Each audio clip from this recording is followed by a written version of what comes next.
Hi! So, the goal for this math lesson is to understand how knowing the commutative and associative properties can help you better solve problems using positive and negative integers. Let's take a look. So, to begin, let's take a look at the commutative property. Now, some of your parents commute back and forth to work. And I put a little car there to help you associate the commutative property with commuting.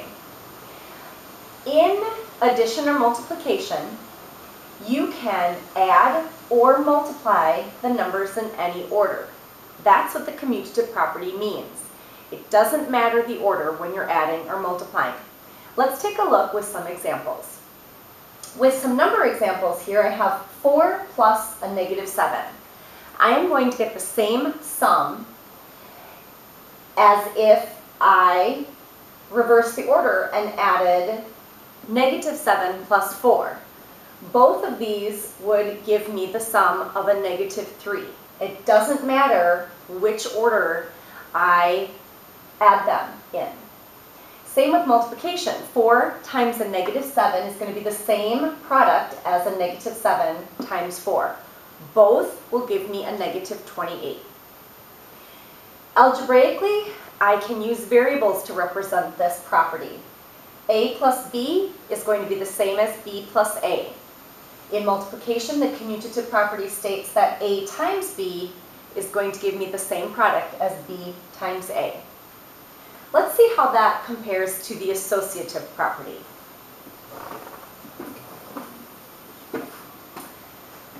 The associative property of addition and multiplication states that when you are adding or multiplying, changing the grouping does not change the answer.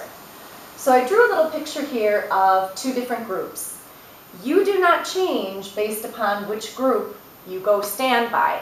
So same with the associative property. Let's take a look at that applied with numbers. Here we have a problem, negative 1 plus 3 plus 7. When I add these numbers, if I add negative 1 plus 3, I'm going to get a positive 2. 2 plus 7 gives me 9. I'm going to get the same answer if I change the grouping. Here, if I choose to add the positive numbers first, 3 plus 7, I get 10. And a negative 1 gives me a positive 9. Both problems gave me a positive 9. It doesn't matter how they're grouped. Here's a multiplication one with the same digits. A negative 1 times 3 is going to give me a negative 3. Negative 3 times 7 is going to give me a negative 21.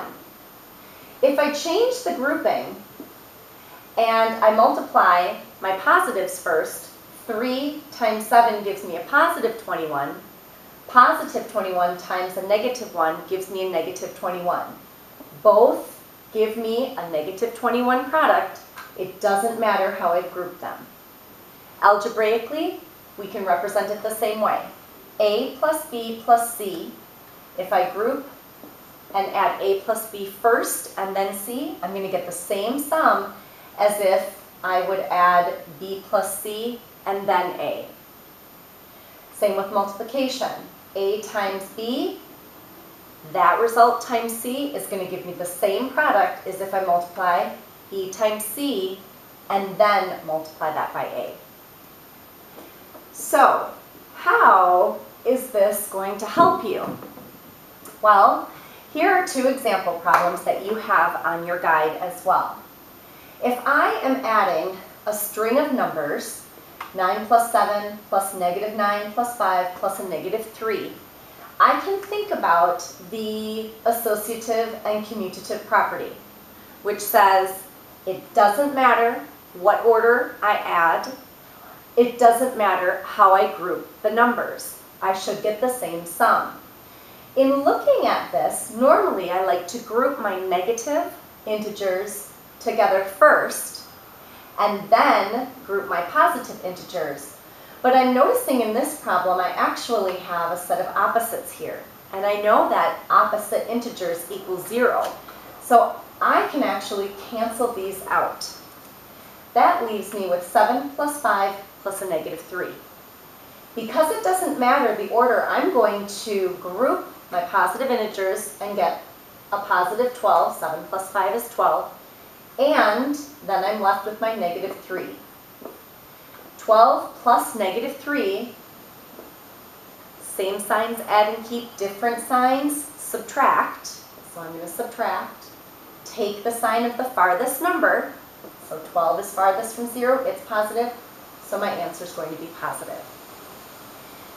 This property, these properties, helped me solve this in a faster manner. It's going to allow you to use mental math as well.